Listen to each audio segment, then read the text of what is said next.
Hey, a good Saturday morning. Thanks for joining us here on KION. Our program coming to you live today from the Northridge Mall. We're out here in the Sears Court near Santa's Place, and the Salinas JCs are conducting their annual children's shopping tour this morning. You can hear in the background the sound of shoppers and the kids and the volunteers and Santa and everybody getting ready for a big Saturday out here as we're 11 days away from Christmas. Happy holidays to you, Louis. Happy holidays to you, Mark. It looks like you're in the middle of shopping extravaganza out there. Oh, absolutely. And, I've got my laptop here fired up. And one of the interesting things is you pop the antenna on, and boy, there's a lot of Wi-Fi networks out here in the mall.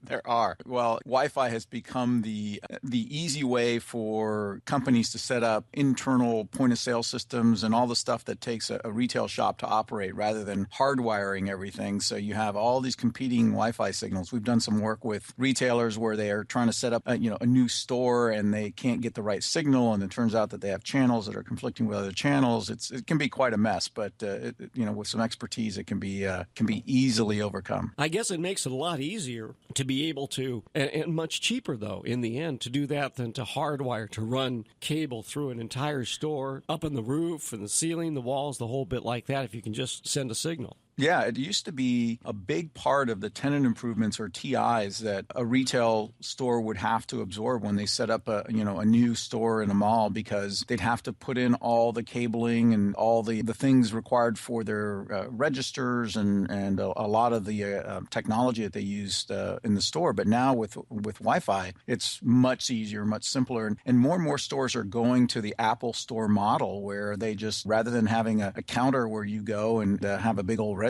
they have a portable device that they just ring you up wherever you're at in the store. So you're going to see more of that this year and into the coming years. The thing I think is so interesting now is, like, a number of stores, I've even seen this in brick and mortar stores, the application of technology, and particularly very small businesses. This is just perfect for them, or people that are operating like at a farmer's market, outdoor street fair, and they'll have a little USB device that goes into like the mini USB on their smartphone, and it's a credit card scanner, right? So you give them your credit card or your debit card, and they slide it on that right there, and they do the transaction for you, and they say, would you like a receipt? And say, sure. It says, okay, well, you want me to text it to you or email it to you? And you give them your phone number, and they text you the receipt, and the whole transaction is done just like that, and it's really amazing. It's no fuss, no muss, no bother. You're able to get your transaction done much faster than the traditional way of waiting in line and haggling with the store clerk who's trying to figure out, is this your stuff or is this somebody else's stuff on the counter? It can be a much cleaner and smoother process to use those mobile devices. Well, hey, let's jump back into the topic that we broached on Thursday, and that has to do with the Microsoft Cybercrime Unit. Now, we've talked a lot of times in the past about the rampant nature of cybercrime, the cost of victims. Hard to estimate the actual cost of these online criminal activities, but some have put the amount into the tens of billions of dollars. Most cybercrimes not reported, right? And the challenge is that the traditional nation state is built with this concept of defined border, and unfortunately, cybercrime has no borders. People can be in Eastern Europe, they can be in Asia, they can be, in South America, North America, and commit crimes in a completely different continent. So when you're trying to track these guys, you run into multiple jurisdictions, and even if you do get to the point where you can identify who the criminals are, it's sometimes tough to prosecute them. And so Microsoft has jumped into the fray, recognizing that as the predominant operating system and applications developer, in the world, that they're the number one target for a lot of these cyber criminals. They figured rather than waiting for law enforcement or government agencies to fight the problem, they're going to set up their own cyber crimes unit to start helping these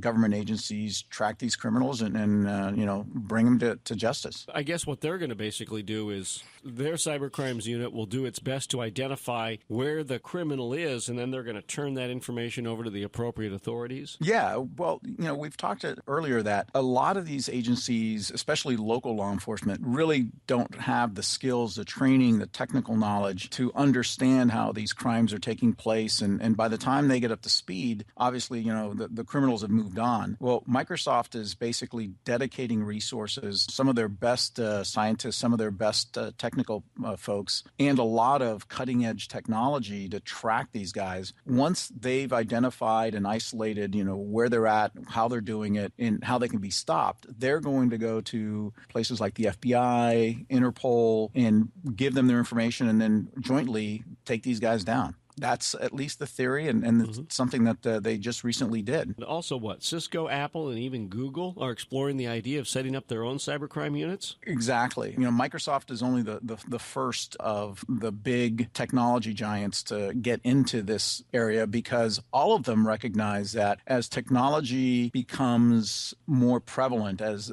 they call it, the Internet of Things, where everything is connected online, everything from your smartphone, your laptop, your PC, to the mobile devices that you carry with you, things like your Fitbit or your smart watch, or even devices you have in your house, like the thermostat or the alarm system, that can all now be connected via the internet to you. Well, that means that there's going to be more potential for crime, and the only way they're going to be able to sell more of this stuff is to make people feel safer, and they feel that they need to step in because the traditional law enforcement agencies just don't have the bandwidth to do it.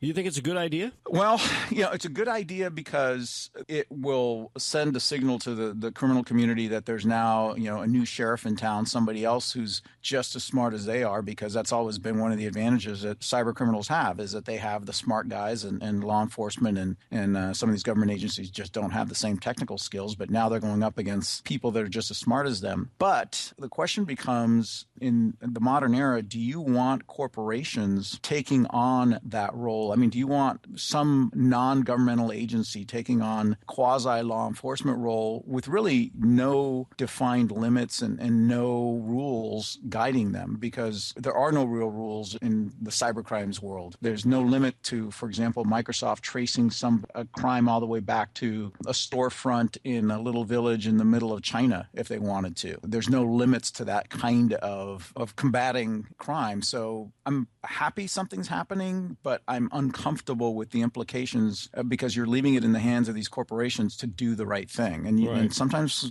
we know what happens when you do that. But at the same time, Louis, there's a tremendous economic incentive for Microsoft or Google or Apple or any of these companies to, quote unquote, do the right thing, because it's costing them and their customers untold billions of dollars. And ultimately, if people are insecure in their use of technology, if you and I resign ourselves to like this faith that, we have to be so careful when we're online, we're not going to do certain things when we're online because we don't know if it's going to be secure, so maybe I won't buy that new application from Microsoft. I won't sign up for that new application from Google because I just can't trust it with all the hackers out there.